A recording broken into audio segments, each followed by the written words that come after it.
Yes, good old TJ.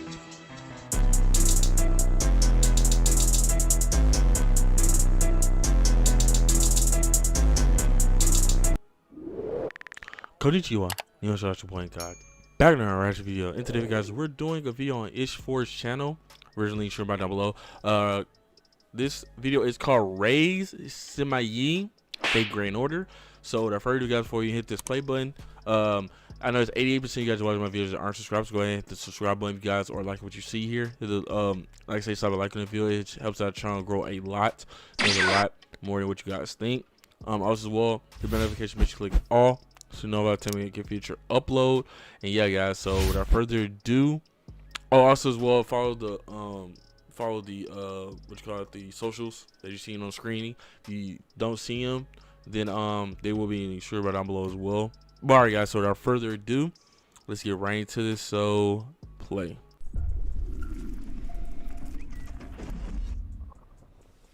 Alright, guys, today we're going to be talking fancy. about Reines Sima. Now, if you remember Kenneth Archibald from Fate Zero, Reines is a Magus that comes from a branch of that same family, Magus, okay. the Archosaurus. Prior to Kenneth's untimely death, he was the former lord of the El Malloy faction at the Clock Tower. That faction was able to come up with a numerous amount of assets, mystic codes, and lands that were passed down from generation to generation. Once Kenneth died, the gloves were off. Everybody was in the ring trying to get a piece of that inheritance. This caused all of those accumulated resources to be taken by portions of the family, and the only thing left for Reines was the El Malloy title. Being that she was the one most suitable for the family crest, Reines was the one in line to become the next lord. But here's the problem. She's only 15. She's too young to hold the position. Wow. This is where Waver 15? comes in. Since Waver was the one that stole Kenneth's servant, it could be viewed in a way that he is the reason that Kenneth died in the first place. And Reines begins to use this to her advantage. She kidnaps. So I'll pause. I'm not trying to pause too many times. So is that true? For him stealing that, is that the reason why that guy died, or was it like another like reason why? Was that like truly the reason why he died? Let me know in the comments down below, guys. Yes or no? So let me know. You guys like always keep me informed anyway with stuff like that. So all right. Anyway, without further ado, let's get right back to it. So play. Waver and tells him, in order to pay us back, you're gonna work for me now, and you're gonna like it. Considering that Waver was years older from the time that he was in Fate Zero, he felt bad about what he had done. So he agreed to hearing out her demands. The first demand was regarding the faction's debt. Since the Archibalds were at the head of the faction when they lost all of these resources, they were now responsible for coming up with the replacements, which means they owe the Clock Tower a whole lot of money. It is Waver that now has to deal with that problem.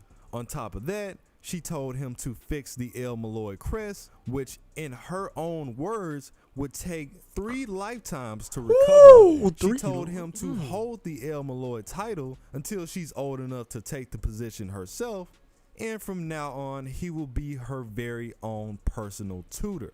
All of these things could be said to fall in line with her character. When it comes to Reines in terms of personality, she's the type of person that likes to see somebody suffer. And if we're just being honest, most of these things are really just a troll Waver. When it comes to her specifically, she has her very own version of mystic eyes, and she even had Waver help her create a humanoid version of Kenneth's Volumen Hydrodrome.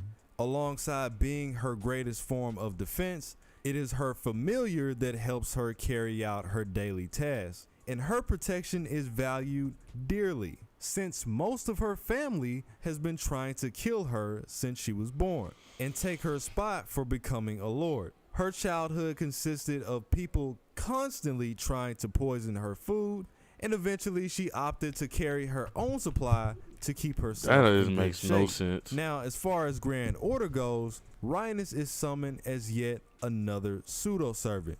She is summoned with Can't the eat Chinese nothing. war general Oh, just trying Sima to Yi poison. inside her body. He is from the era of the three great kingdoms in China, where you had the three most prominent states going at each other's neck for control of the region. Going off into his childhood, Yi was a highly studied military prospect. For the most part, he spent his youth in the city of Luoyang, but he often got moved around from the fear that the politics might put them in harm's way. With his father being a government official, Yi was only allowed to talk to him when he was summoned to the court, and even then, his word might fall on deaf ears. As he quickly made his way up the ranks, the warlord Cao Cao noticed Yi's efforts and immediately made an attempt to have Yi work at his side. The first time around, Yi actually declined his request because he knew the empire was only headed towards a downward spiral.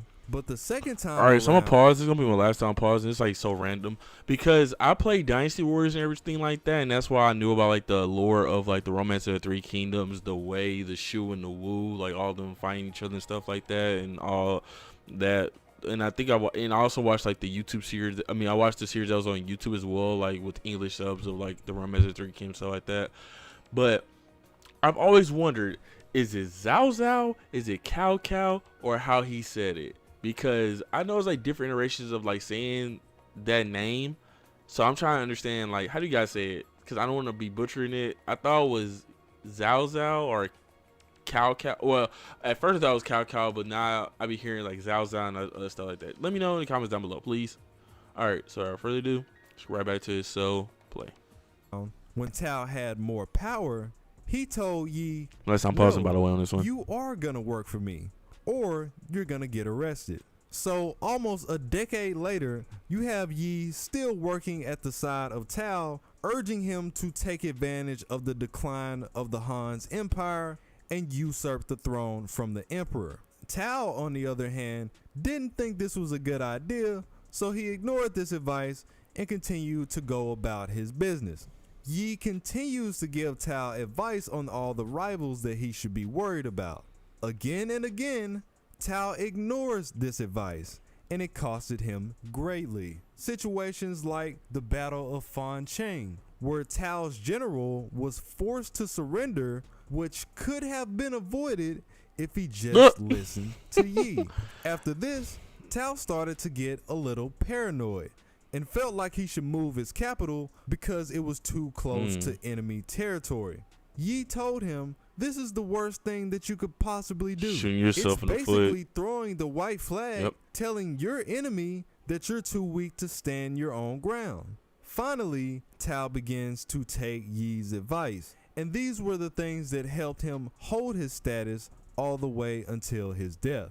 His heir would then go on to be Tao Pi, who, in contrast to his father, had a lot of respect for Yi's tactics from the start. So He takes Yi's ideas and immediately usurped the throne from the Emperor Xian.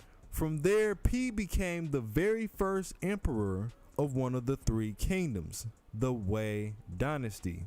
Yi continues to rise in his ranks, having some of the most powerful positions in the entire empire, tending to multiple campaigns like fending off the Wu dynasty when they tried to invade the capital. After just a few years of his rule, Pi suddenly catches an illness and pitches off that same position to his son, Tao Rui.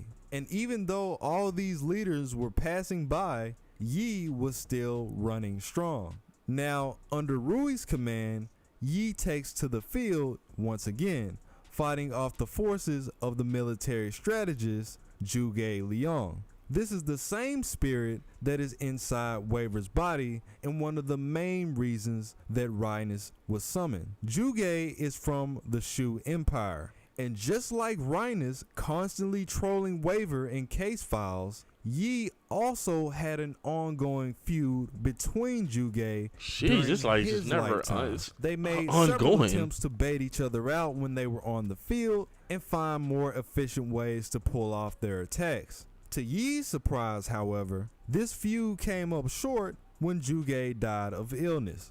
Once Rui passed away, the throne was handed off to his foster son, Tao Fang. But this time around, things were a little bit different. The thing is, Fang was only 7 years old. And since he was too young 7? to Could you enforce these imagine? powers, Yi and another official, What's the Shuang, Similac coming were out of his tasked with mouth? doing the job. His desperation for power, however, eventually drove Shuang into trying to crop Yi out of the picture. And it's no secret that he envied Yi's position. He had more influence, he had better strategies, and he had more people that were willing to take his side when it really boiled down to it. He convinced Fang to give Yi a promotion, but this promotion was only a placeholder, meaning that he lost a great bulk of his power. Yi had to find a way to get Shuang off of his back before he took him out the game for good. In the event that Fang was doing one of his visits to his father's tomb, Yi orchestrated a coup d'etat where he had Shuang and all the people that sided with him put to death.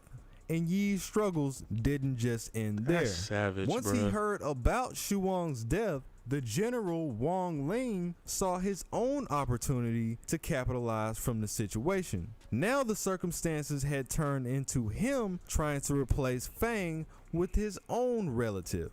With this in mind, he tries to initiate a rebellion, but Yi was way ahead of him. Before he could even get this plan off the ground, Yi shows up near his base and cuts him off while he's still making playing his chess out here. preparations. Ling's betrayal cost him his life, along with the rest of his family being sent off to execution.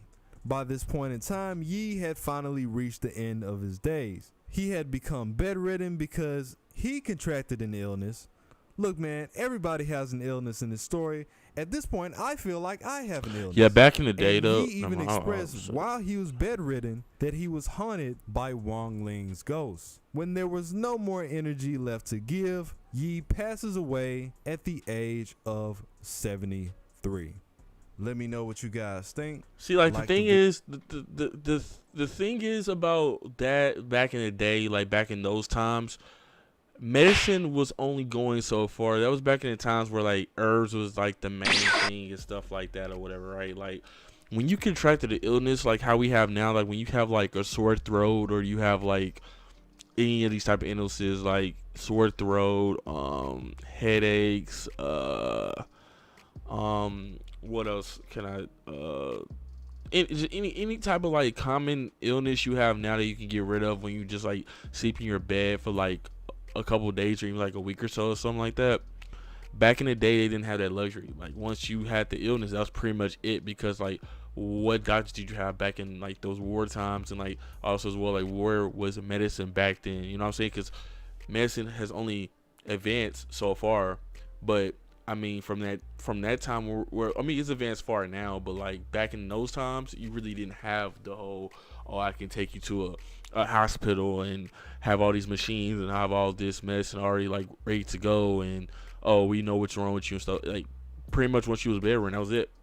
That was really it. Like once you got sick like that, that was done. Like you was finito. Like it was just done. Like you couldn't. It wasn't done. Like it didn't matter what age you was, because I think I seen like young as like probably like not even like 16, 17 was dying back in those days. Like just being bedridden and just having that type of illness, and it's just you couldn't you know what I'm saying, you couldn't get rid of it.